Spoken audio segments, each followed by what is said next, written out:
Hello and welcome to North Country Matters. My name is Donna Seymour. I'm a member of the St. Lawrence County League of Women Voters, one of the civic partners for this show. My guest today is Crystal Collette. Crystal is the president and CEO of Planned Parenthood of the North Country, New York. Crystal, welcome to North Country Matters. It is a pleasure to have you on to talk about what an important role Planned Parenthood plays in the overall healthcare picture here in the North Country. Thank you so much, Donna. I'm thrilled to be here and I'm excited about this conversation. It's really important. It is. I agree. So we always ask our guests on the show to tell us something about themselves and how they came to be doing the work they're doing. You came on board as CEO here in the North Country in January. Tell us how that came about, please. Sure. Well, I'm honored to be in this role and to be working with the team at Planned Parenthood of the North Country, New York. And like so many of our team members at Planned Parenthood, I myself have been a Planned Parenthood patient throughout my life. I have numerous stories about the ways that the care at Planned Parenthood has changed the trajectory of my own life and of those of for that of people that I love. And actually, about 80% of our staff have their own Planned Parenthood story that informs the work that they do. We're not a place that you end up working by accident. Many of us have this mission like really deep in us and see it as a core part of who we are. So I'm honored to get to do this work and to not only be a part of delivering comprehensive sexual and reproductive health care, but also advocating for access and the rights that we at Planned Parenthood stand up for. Well, and you make a good point because people get into healthcare because they care. And they deeply believe in the fact that we all should have a right to healthcare. And sometimes the systems that we have kind of get in the way of that. But Planned Parenthood really tries to break down barriers, doesn't it? Definitely. So we're, I think, a unique healthcare organization because we're working on those systematic barriers. We're fighting the good fight in Albany and in DC to make sure that our elected officials take action in our best interest, and we're on the ground delivering those services. Yeah, that's right. So, as you know, the New York State Comptroller's Office just came out with a report on the state of rural health care here in New York.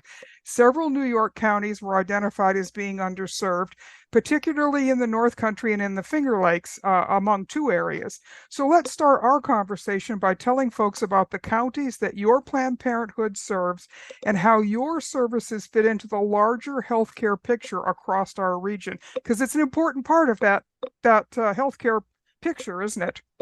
For sure. So, Planned Parenthood of the North Country, New York is one of five Planned Parenthood affiliates in New York State.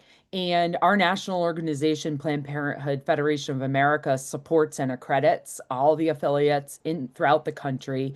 In the North Country, we serve six counties. So I like to say from lake to lake. Out by Lake Ontario, we are in Jefferson, St. Lawrence, and Lewis counties, and we have health centers in each of those communities. Then in the eastern side, out by Lake Champlain, uh, Clinton, Essex, and Franklin counties are served, and we have health centers in Plattsburgh, Saranac Lake, and Malone.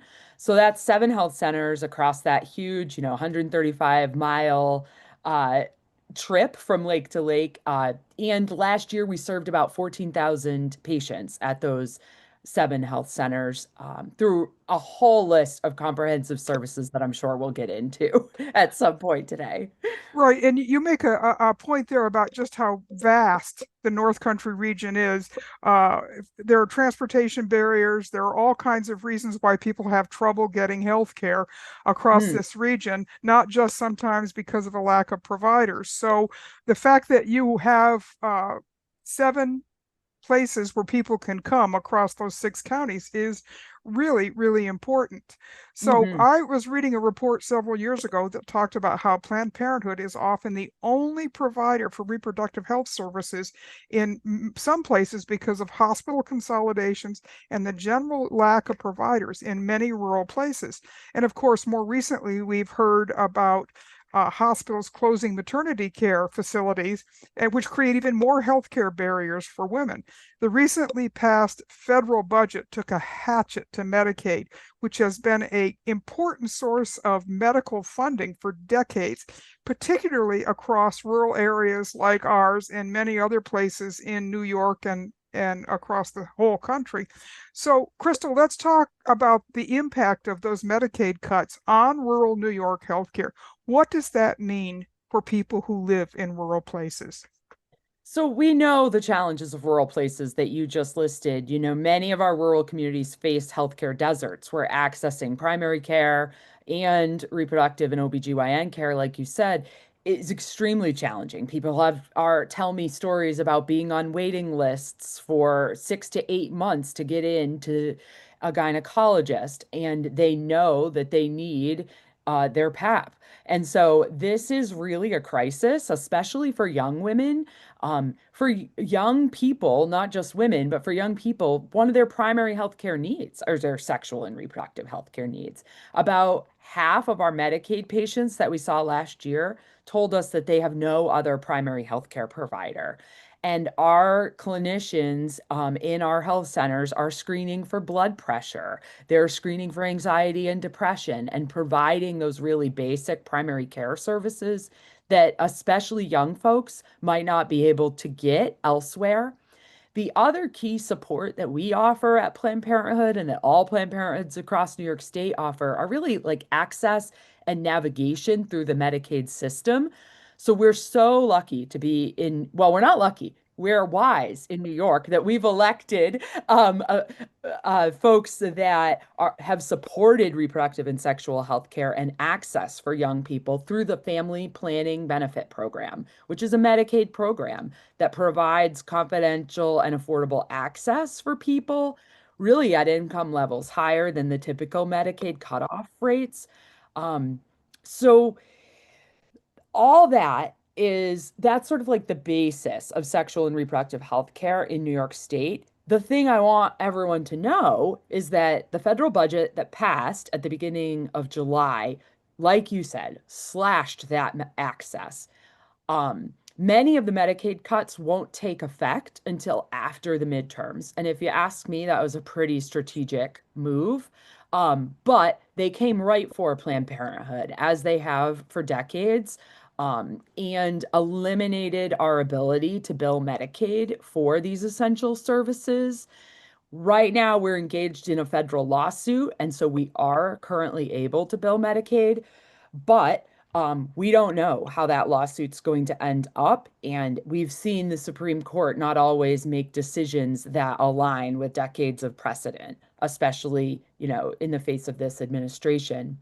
So, you know, what our federal elected officials, including both of our congresswomen that represent the North Country, did is vote to take away cancer screening, these basic healthcare needs that I was describing, we offer to our Medicaid patients, um, birth control services that help people control their destiny and, you know, pursue careers and build healthy families.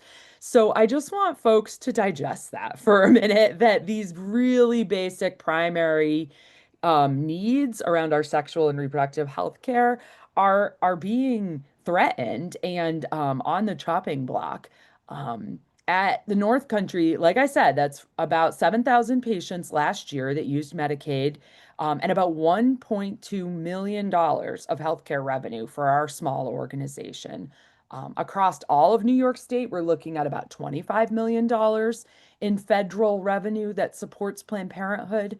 And so that's a big burden for New York State to figure out how to make up that difference and keep that care flowing for New Yorkers, especially in the face of all the other Medicaid cuts. Well, and all the other cuts, period, because that same budget slashed food help Right. and, you know, created barriers about having to find jobs if you're going to qualify for help. But of course, what we know up in the North Country is those jobs don't exist. It's going to be very hard for people who have a work requirement to actually fill that work requirement, plus juggle all the other things, lack of childcare.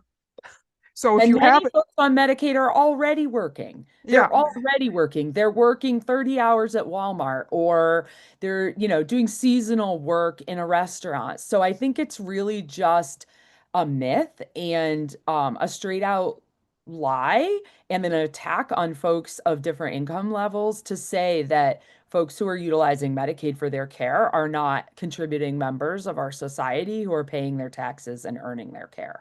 yeah, and that's a really good point to make because when you target a group of people based on income, that's discrimination. And right Hmm. now, that's being promulgated by the federal government against our own citizens. And Hmm. that's not right by any means. And you point out that, the same two congresswomen who voted against funding things like Planned Parenthood and WIC and SNAP and all the rest of it, um, they have access to all the care that they are denying everyone else. And That's you right. and you make a good point as well about the people that you see. There's no place for those patients to go because they No, have no place to go to begin with. They've already told you that there are no primary care providers for them. So that's really important right. that And I the think you care that make we that point. provide, yeah, the care that we provide is really helping folks lay the foundation of being healthy, contributing members of our societies, of being good parents and caregivers for folks as they age. So if we can't control our reproductive health, how can we fulfill all those other really important roles in our life? And I know people understand that because it informs all of our life stories, both I think people of all genders. So, at Planned Parenthood, we're used to these values-based attacks where they, come at our organization based off of abortion services or the services we offer to the transgender community. But we all know that those are just distraction techniques. That, one in actually half of all Americans of any gender have utilized Planned Parenthood for their care. People know, everyday folks know the foundational care that we provide, and that in rural communities, to your point, Donna, that safety net service is even more prominent. It is. So I think this is a good time, Crystal, to talk about the healthcare centers that you operate and the kinds of providers that you have working for you. What can Mhm. someone expect when they go to one of the clinics? Who's going to see them? What kind of care can they get? Yeah, so most of our family planning services are provided by really compassionate nurse practitioners and physician's assistants, especially in our smaller health centers like Lowville and Saranac Lake, Ogdensburg. These nurse practitioners and physician's assistants know their patients, so it's nice to see the same person over and over again. And we really, provide care to a diverse group of patients, women, men, teens. We provide menopause services. Recently, we began providing vasectomy care. So, really, a full range of care. And that we're not just a provider for folks who are underinsured or who have no insurance or Medicaid.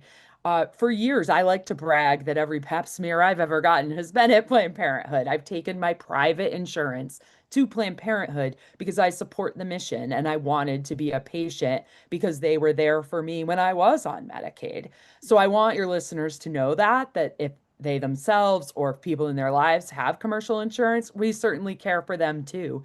And I think of Planned Parenthood as really like the expert in primary sexual and reproductive health care. So similar to how you would find a cardiologist for expert care, we're that care around family planning services.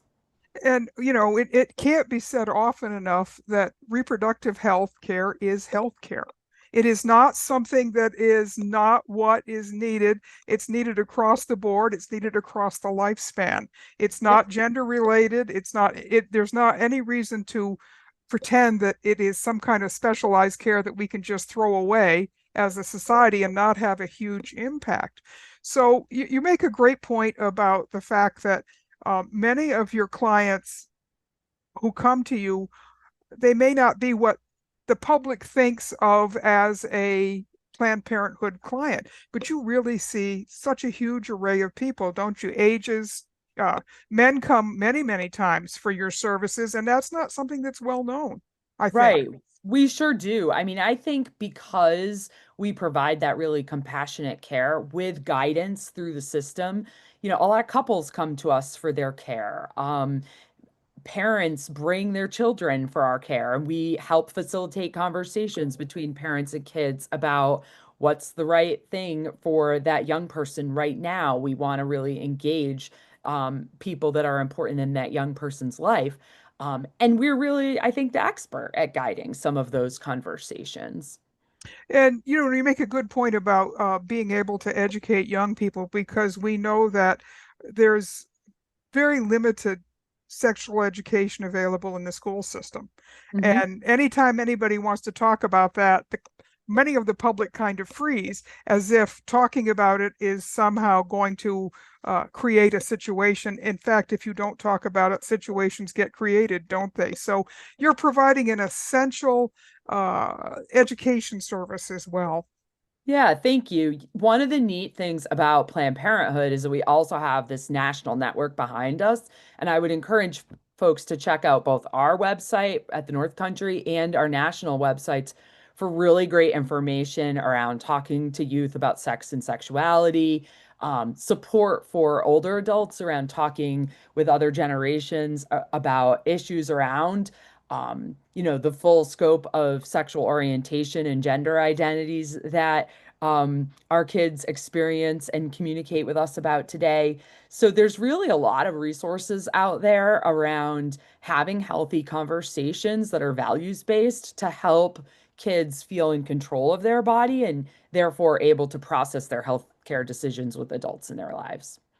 Yes, and those are the most difficult conversations sometimes to have, and the most difficult decisions to make. And you don't want to make made in an uninformed way, because that leads to consequences that no one wants. So I Right. think you make a great point about that. So, given the crisis that we're facing in rural healthcare with these financial cuts, especially in Medicaid, what can people do to help? You have a call to action. Let's talk about how people can actually move the needle on this issue and not let the naysayers gut all of these really vital services and programs.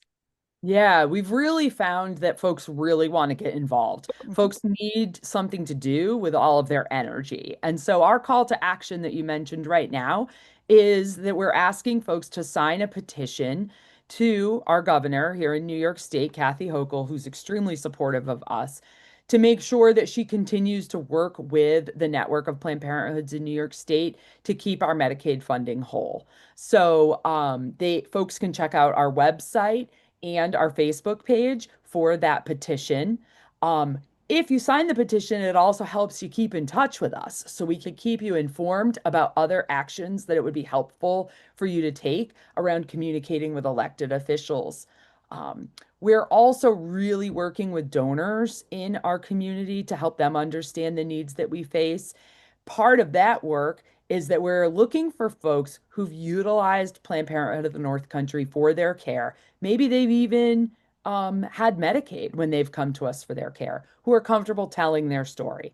Planned Parenthood helped me consider birth control options when I was 17, and I couldn't thank them enough. Or I needed care after I was sexually assaulted, and Planned Parenthood was there for me.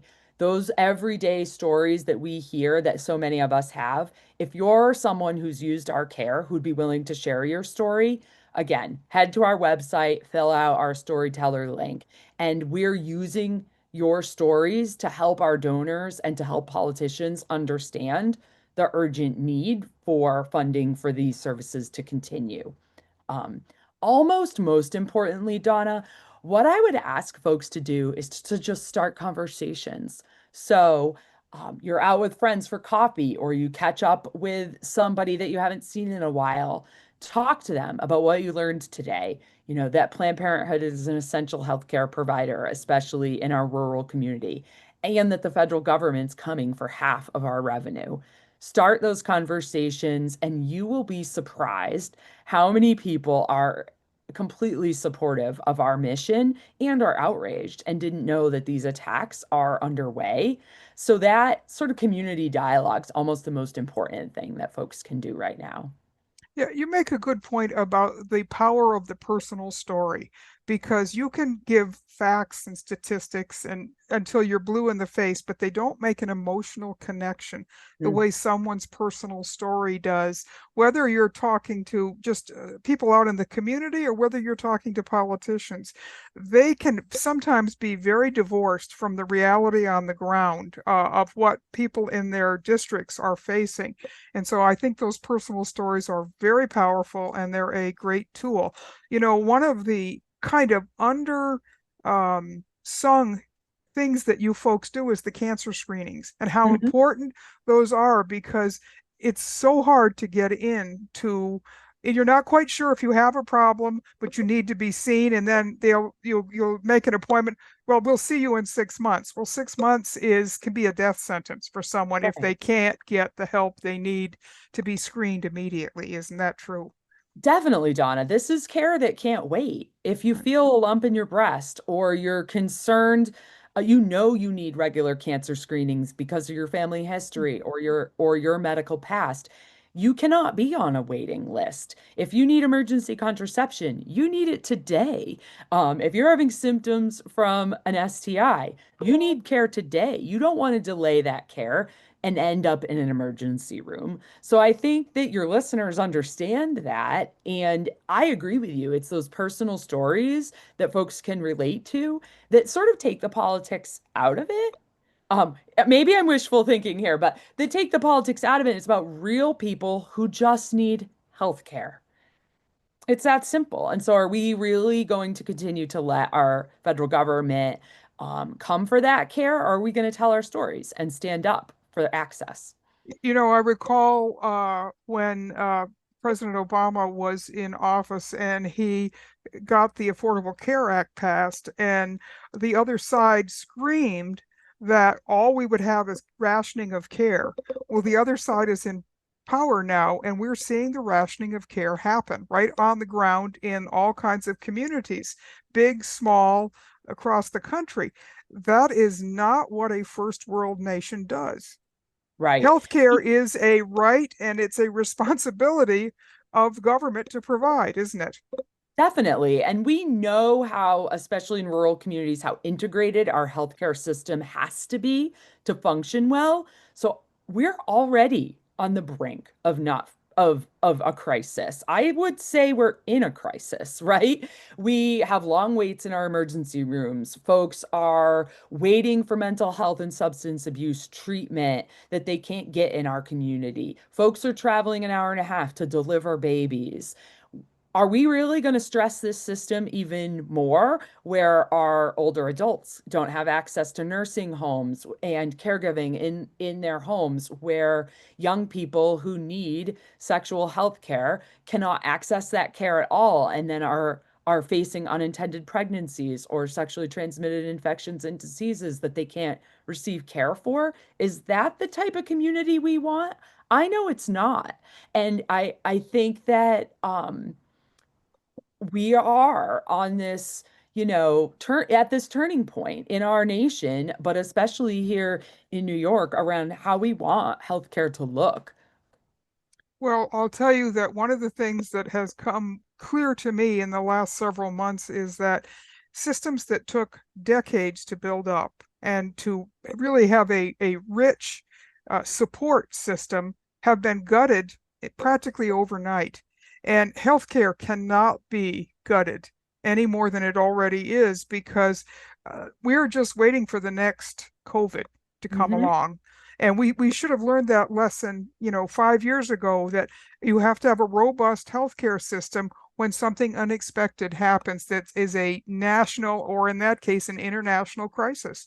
And Yes. those things are out there waiting to happen. Hmm. Right. Right. Crystal, thank you so much for coming in today and for our conversation. I hope you'll come back to North Country Matters with additional information and more details about your services. You had mentioned you've identified several people willing to tell their story about how Planned Parenthood has impacted them in their health care. I think we all have a lot to learn from those stories, and I would be very happy to share some of those stories with people willing to have a conversation in public about that. Excellent, Donna. I'll set that up, and I can't thank you enough for having me with you today to talk about the care that we provide. We've been delivering this care in the North Country for decades, and despite all of these threats, I want folks to know that we're a strong movement and a strong organization, and will continue to be here for the North Well, Country. the history of Planned Parenthood, which would make a great program in and of itself, is one of resilience and persistence. And so you're not going anywhere, that's for sure. No, So it's been a great conversation. I thank you so much, not only for coming in today, but for the work you're doing and the fact that you are leading here in the North Country on such an important issue. So we will definitely have you back. thanks, Donna. I'll look forward to it. You're very welcome. I want to remind our viewers that these conversations are a production of North Country Matters. This show is a civic collaboration between the League of Women Voters of St. Lawrence County and the Potsdam Public Library. Until next time, remember, our North Country matters.